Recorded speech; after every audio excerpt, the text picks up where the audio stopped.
Hi, this is Sally's Book Talk, where we bring you the best global books every day. Today we're diving into The Collapse of the Celestial Empire, with the subtitle Re-examining the Opium War, the groundbreaking work by historian Professor Mao Haiyan. This book provides the first panoramic depiction of the Opium War. Professor Mao spent a decade studying Qing Dynasty and British archival documents, reconstructing the war's timeline through key figures and events. As they say, the devil's in the details. Let's follow the author into the historical battlefield to experience the shockwaves of this war. The book revolves around three core questions. 1. What was Emperor Daoguang's attitude before and after the Opium War? 2. Why did China's home-ground forces lose to Britain's expeditionary army? 3. How did Chinese civilians react during the war? We'll examine these questions through the book's narrative. First, Emperor Daoguang's role in Imperial China. Especially the Qing Dynasty, imperial power was absolute. Yet, in simplified war narratives, Daoguang appears as a mere figurehead. In reality, his decisions shaped historical outcomes. First, some background on Daoguang. The second son of Emperor Qing, he ascended the throne in 1821 at age 39. Despite inheriting the prosperous Qing dynasty. Late Qianlong's extravagance and Jia Qing's passivity had weakened the empire. Corruption and financial deficits plagued the declining empire. Daoguang inherited this crisis. Unfortunately, like his father, he was a conservative ruler. He lacked his ancestors' brilliance. Neither as cultured as Qianlong, as shrewd as Yongzheng, nor as bold as Kangxi. His reign was unremarkable. Upon accession, Daoguang immediately confronted widespread official corruption. He firmly believed that the ancestral system was perfect as inherited. The corruption in the court was solely attributed to officials' moral degradation and negligence. Therefore, Daoguang monetized moral virtue in appointments, especially favoring imperial relatives during crises, believing they inherently possessed loyalty through royal favor. His appointees like Yishan and Qing during the Opium War came from prestigious families, but exploited slow information flow to fabricate military reports, even secretly colluding with British forces, completely deceiving the isolated emperor. Beyond corruption, financial crises paralyzed Daoguang's governance. Soon after his ascension, the Qing Rebellion consumed over 10 million silver taels and won troops across 7 years. This prolonged conflict drained the Atinzan treasury. Faced with empty coffers, he could devise no effective solutions. His only fiscal strategy was extreme austerity, seeking solutions through expenditure reduction. While many Chinese emperors advocated frugality, Daoguang might be history's only monarch to practice lifelong austerity. He wore patched dragon robes. As the saying goes, the ruler's preferences become subjects' fashion. His habits made worn official garments fashionable among courtiers. This financial anxiety became key to his wavering between war and compromise during the Opium War. Thus, his conservative nature and fiscal fears manifesting as indecisiveness critically shaped his wartime decisions. During his reign, British opium smuggling caused widespread addiction and silver outflow, even reaching royal households. This ultimately pushed Daoguang to ban opium. In late 1838, he appointed Lin Zexu as Imperial Commissioner to Guangdong to lead prohibition efforts. Notably, Doguang granted Lin 8 private audiences totaling over 4 hours before his departure. Ironically, while determined to ban opium, the emperor lacked comprehensive planning for this major foreign policy action. For instance, how would Britain react? Could it lead to armed conflict?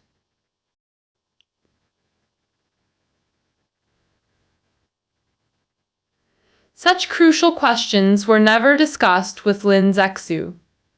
The emperor remained convinced that the Celestial Empire's might could crush any barbarian invasion. Nevertheless, Doguang gave Lin explicit instructions. Opium must be eradicated, but border conflicts absolutely avoided.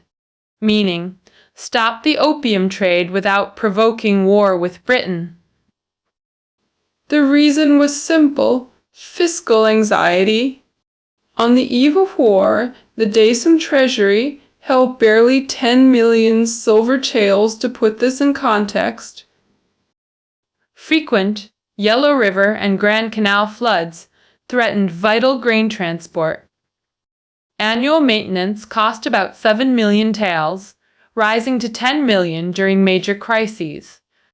Since Jia Qing's reign, land and salt tax arrears left 7-8 million taels uncollected yearly.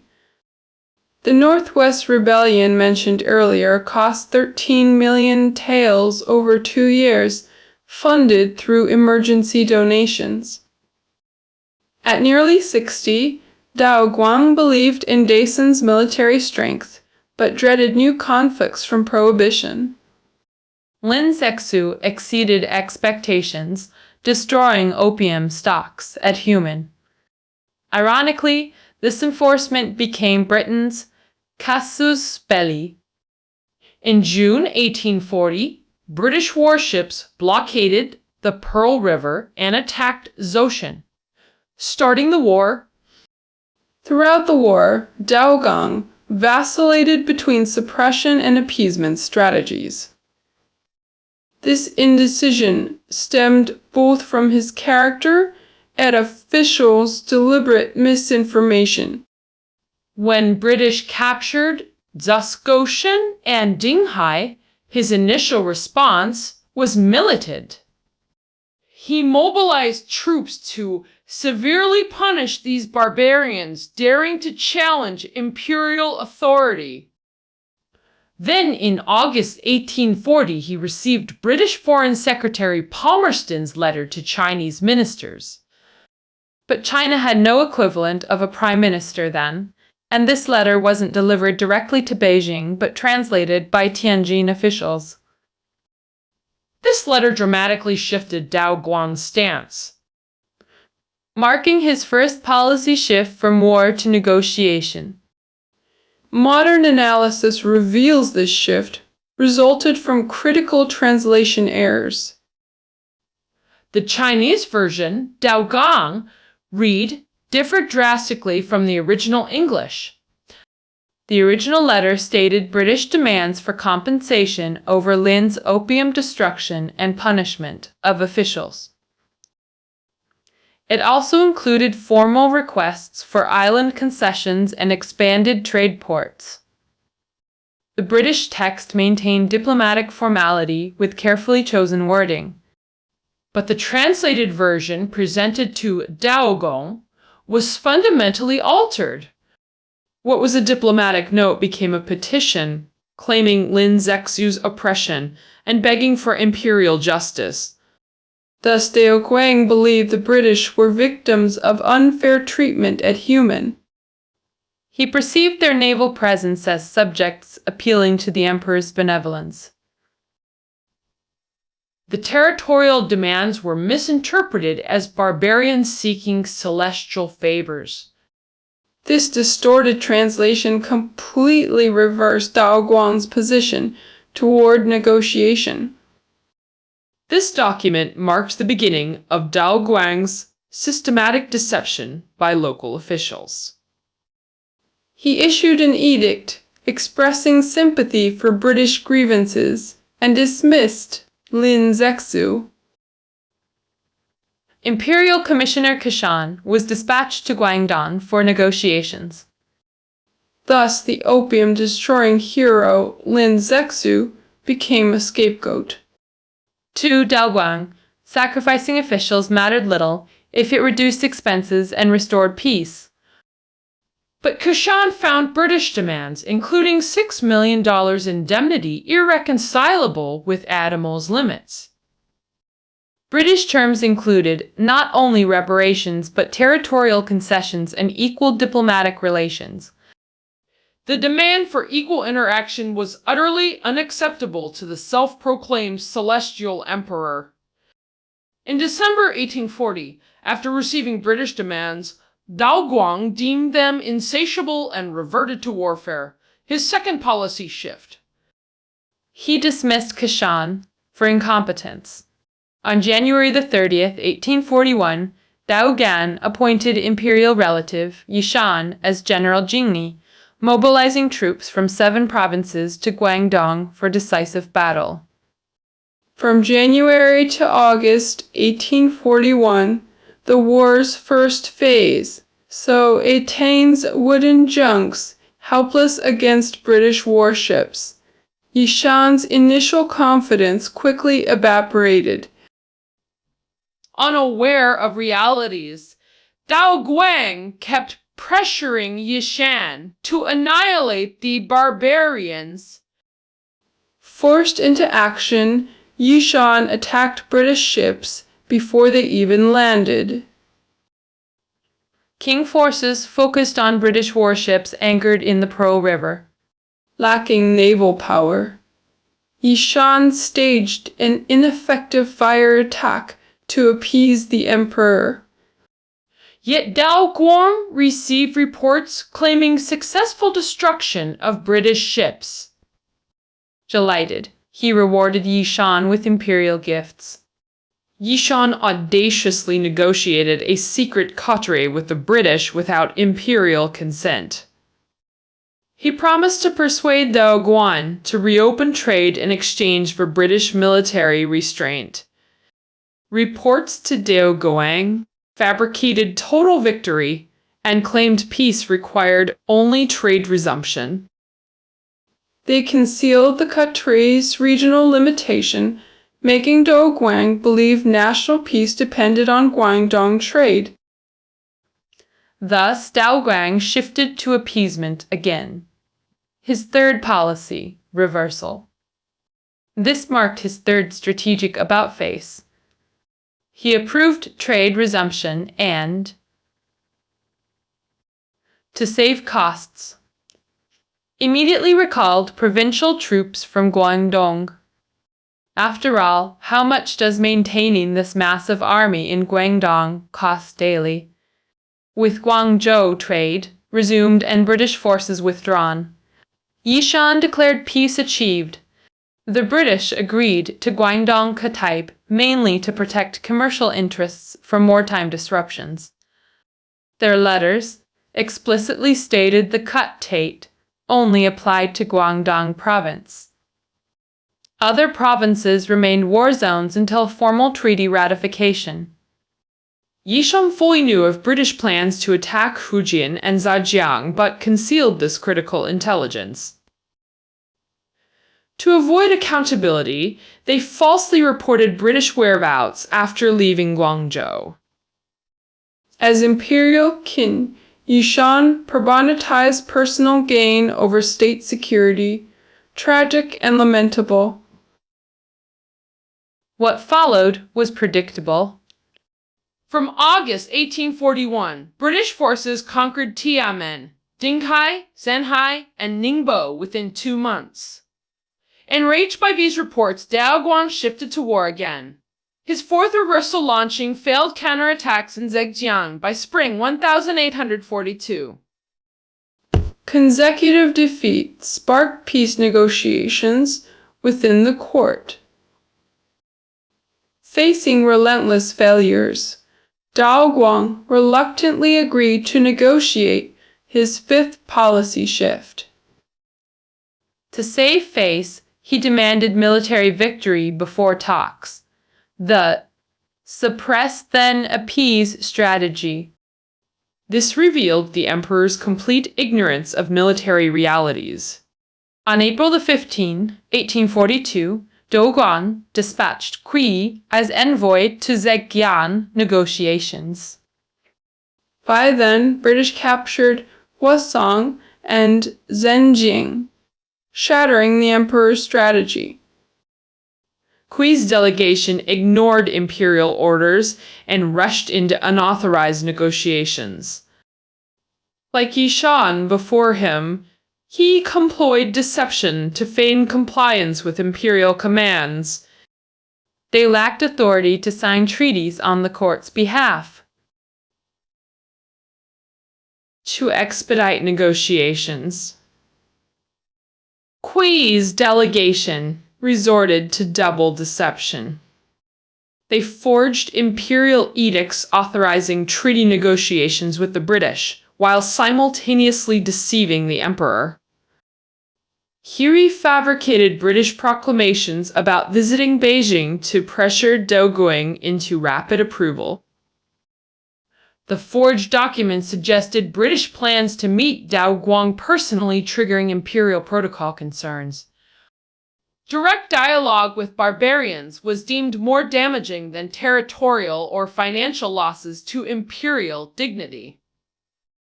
Doguan urgently ordered treaty completion to prevent British approach to Beijing. But Qi acted faster than imperial instructions. On August the 29th, 1842, 2 days before imperial approval, Qi signed the Treaty of Nanjing. This unauthorized signing remains unprecedented in modern diplomatic history. First conclusion: isolationist policies bred delusional superiority. Financial strain made Doguang desperate for face-saving quick resolution, vacillating between strategies.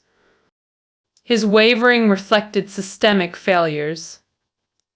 Trusted Manchu aristocrats proved equally incompetent in foreign affairs. How could imperial kinsmen possibly sympathize with barbarians? Though self-serving, their actions aligned with imperial will. Their compromises weren't treason, but distorted reflections of imperial indecision. Thus the emperor sealed China's humiliation through willful blindness. Now to the second question. Why home front Dina forces failed against expeditionary British troops?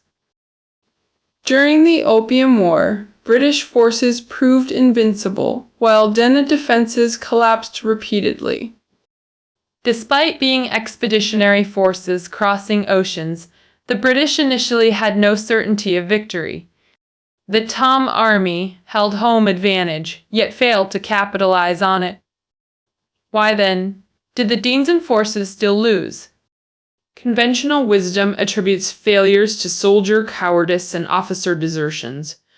Given the 150-year peace since Kingxi's era, but the collapse of the Celestial Empire offers deeper analysis. The author argues that, while morale matters, weaponry and strategy determine outcomes. If Doguang's indecision was political failure, subsequent military details show Dinzo's inevitable defeat.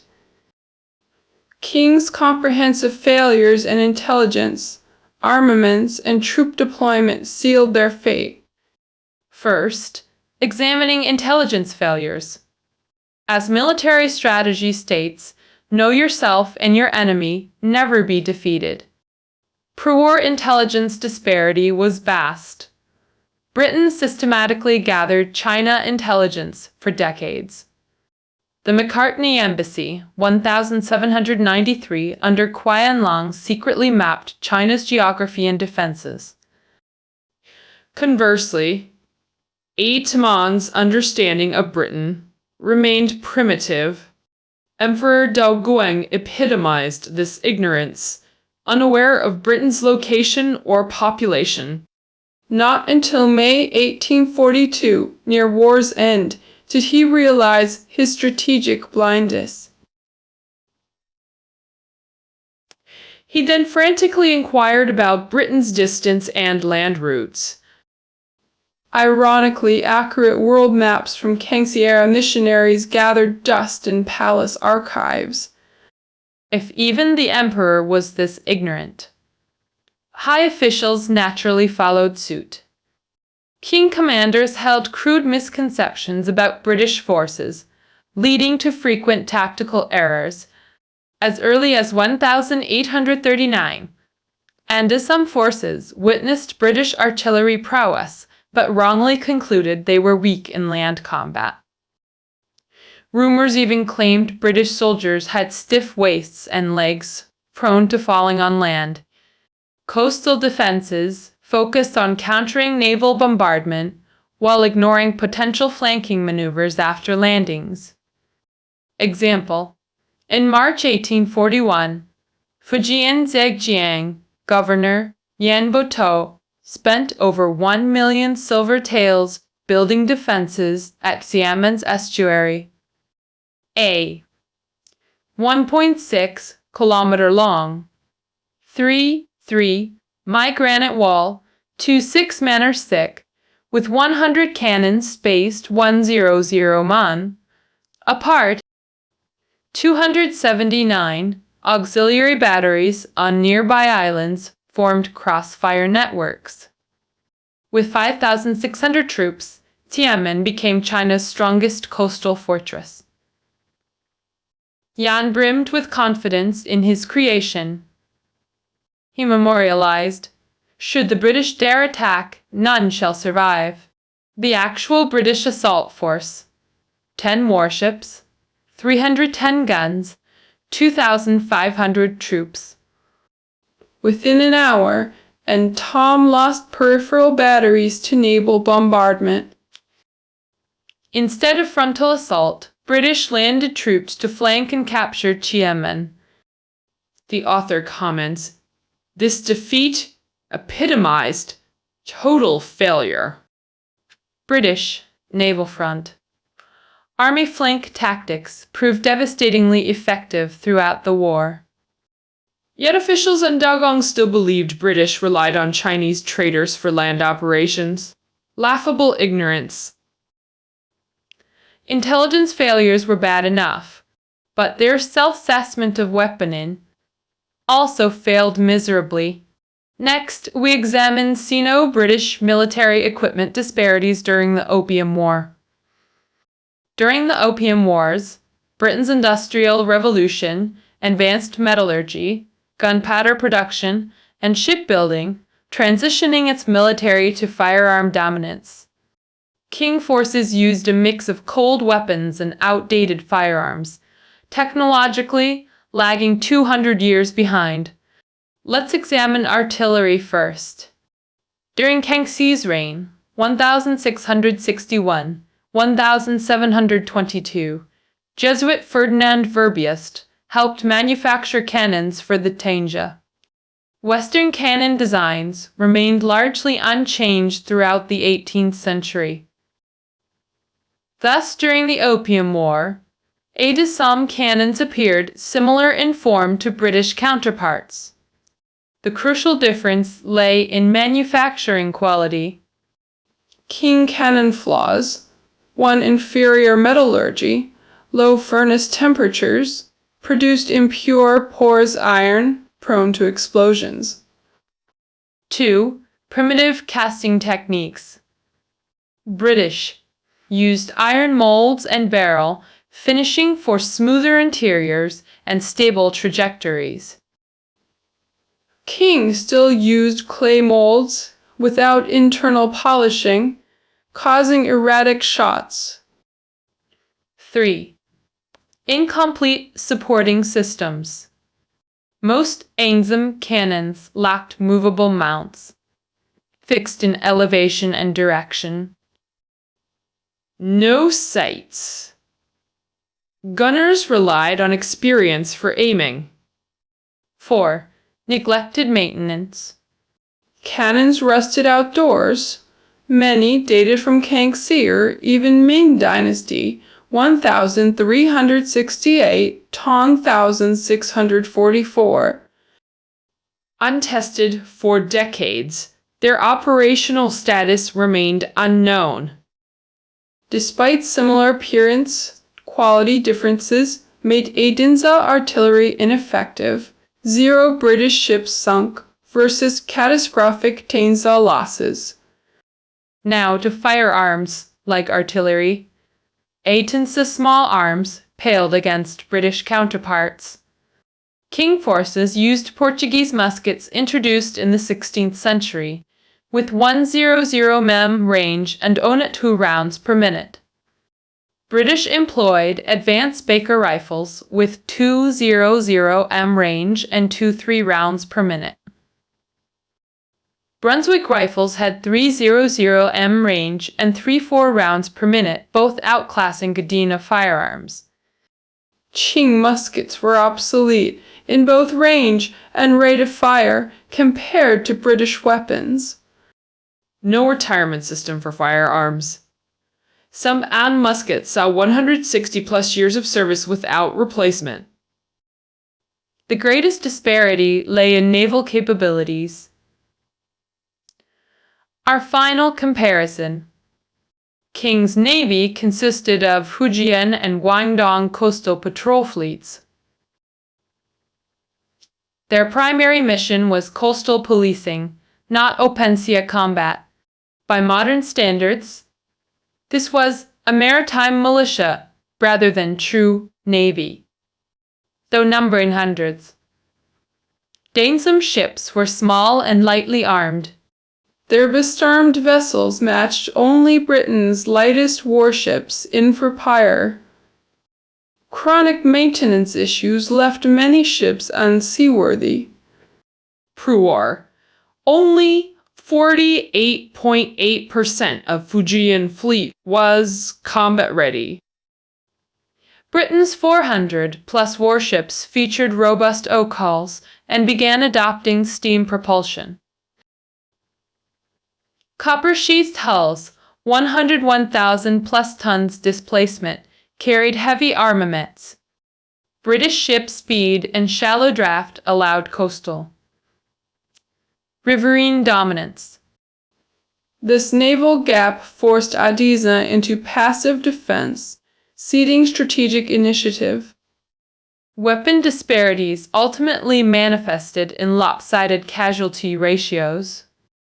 In the Yemen campaign, Ainza forces suffered over 300 casualties, while the British had only 16 injured and 1 killed. Even the bloodiest battle for Britain, Zhenjiang, saw only 39 fatalities. Finally, examining Ainza's military mobilization and organizational capabilities. Pre-war Dane's military, 200,000 8-banner troops and 600,000 Green Standard soldiers totaling 800,000. This made China possess the world's largest standing army, dwarfing Britain's 200,000 total forces. British Regular Army, 140,000 plus 60,000 militia for domestic security. Theoretical 1.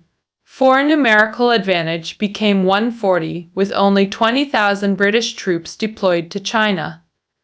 Despite apparent numerical superiority, Dane's forces consistently underperformed, rooted in military structure.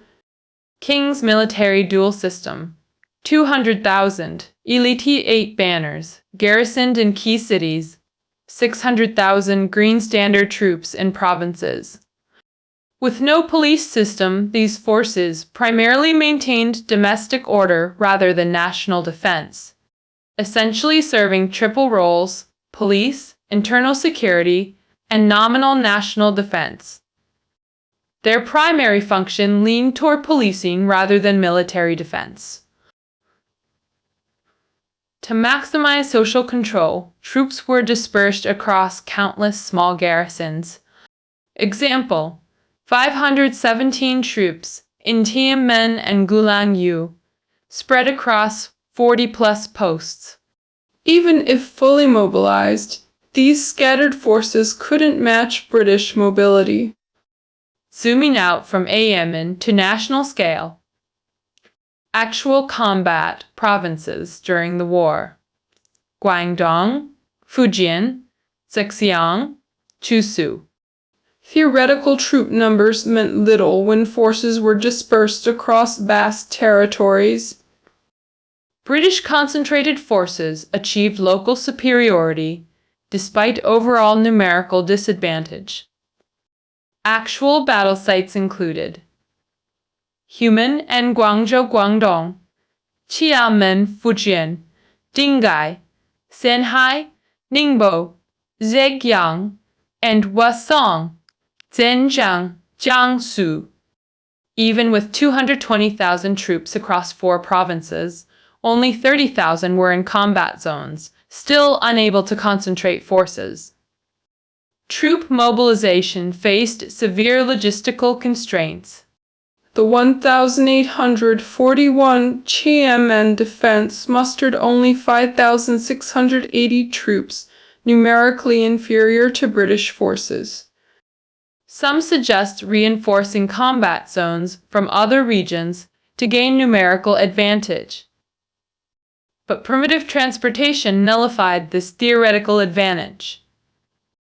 Example: 2,000 Sichuan troops ordered to Zhejiang in October 1841 arrived in February 1842 after British withdrawal. British became defenders resting in captured bases, while Dano reinforcements exhausted themselves marching.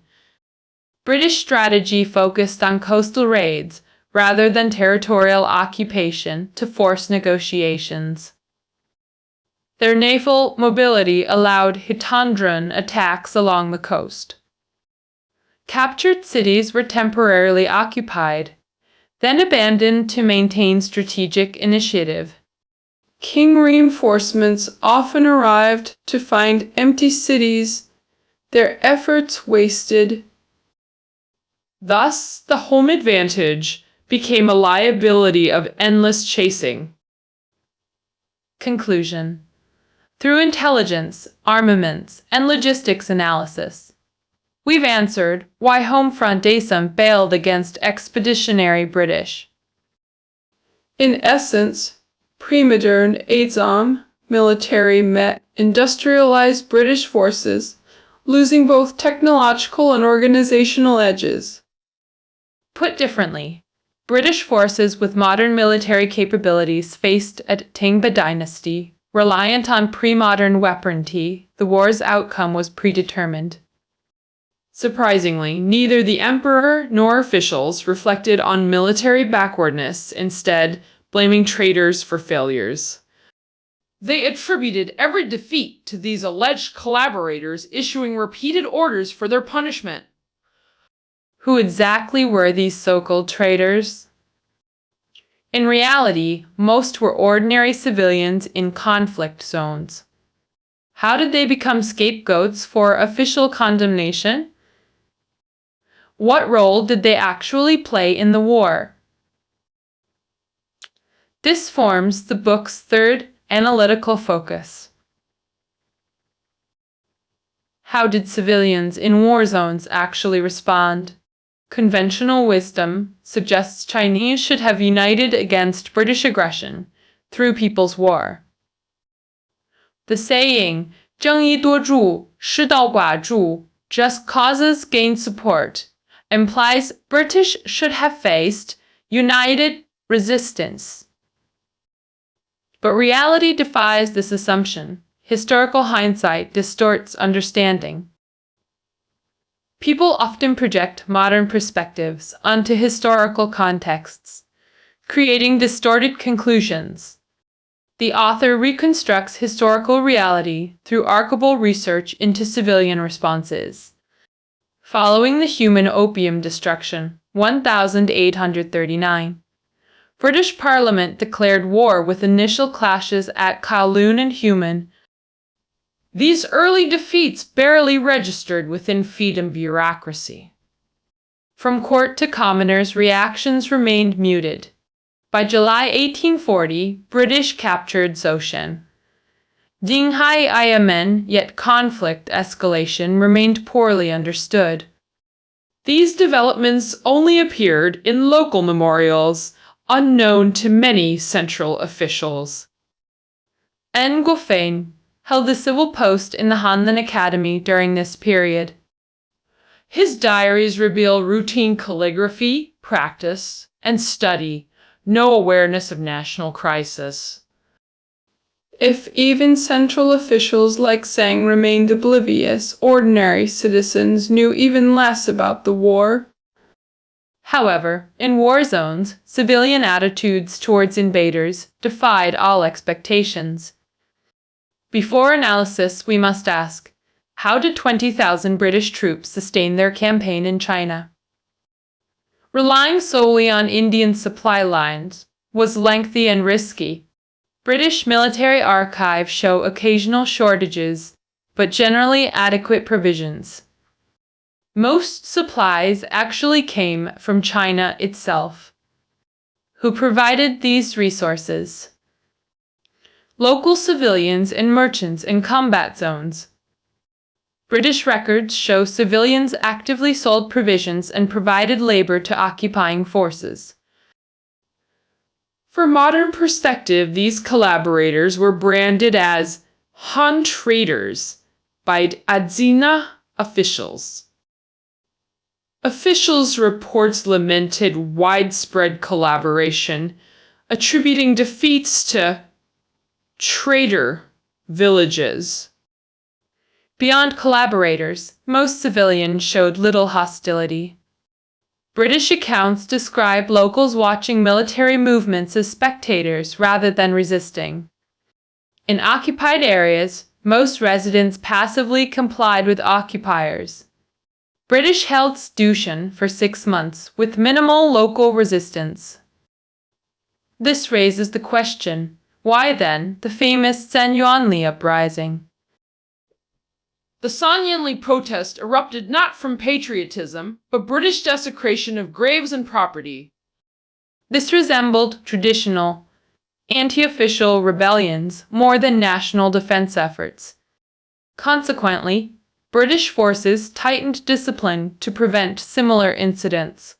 After capturing Dinghai, Zhenhai, and Ningbo in October 1841, British forces ceased looting and issued proclamations to maintain order, punishing looters severely.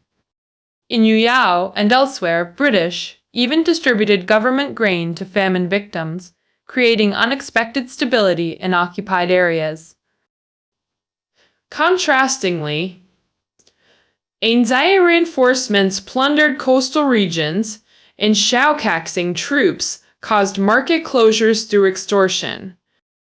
In Shangyu, as soldiers looted their own military granaries, such behavior made locals dread imperial reinforcements. This moral contrast minimized civilian hostility toward British occupiers. Through millennia, Chinese civilians grew accustomed to dynastic changes. Their philosophy, pay taxes to whoever rules, provided our livelihoods remain intact. This survival mindset became a national vulnerability in confronting modern challenges. Most remained apathetic during foreign invasions, the Opium War being no exception. We cannot simplistically condemn them as traitors. Commoners recognized imperial authority, not national identity, true even during the Opium War. Modern nationalism and defensive wars only emerged with 20th century state building. The 1930s 40s anti-Japanese war exemplified this transformation. A century after the Opium War, having addressed our 3 initial questions, let's summarize. The Opium War marked the Celestial Empire's collapse. through two key failures. First, isolationist policies severed China from global progress for centuries. From emperor to scholars, all remained intoxicated by the celestial empire delusion. Doguang's mediocrity and indecision culminated in the humiliating Treaty of Nanjing, initiating modern China's century of humiliation. Second, home front. Danes' forces suffered catastrophic defeats against expeditionary British troops. Through intelligence, weaponry, and troop deployment comparisons, we see a declining traditional empire couldn't rival rising capitalist powers. Strong ships and powerful cannons became Chinese literati's summary of British military prowess. China's elites reluctantly acknowledged Western technological superiority as their celestial empire competence crumbled. Civilians' wartime reactions revealed a populace recognizing imperial authority but lacking national consciousness. The Opium War initiated modern Chinese history, followed by an influx of Western ideologies. This chain reaction further dismantled the imagined celestial empire. This deconstruction occurred gradually over decades, not overnight. Though recognizing British military strength post-war, Anda continued clinging to imperial delusions. In 1843, U.S. envoy Caleb Cushing arrived in China. His gifts: nautical charts, globes, steam warship models, telescopes, barometers, epitomized Western technological advancement. Qing officials dismissed these as trivial gadgets rather than studying them. China thus missed crucial engagement with modernity, entering an inexorable cycle of backwardness and humiliation. This concludes our analysis of the collapse of the Celestial Empire. Keynotes are below the audio. Thank you for listening, and we'll meet again tomorrow.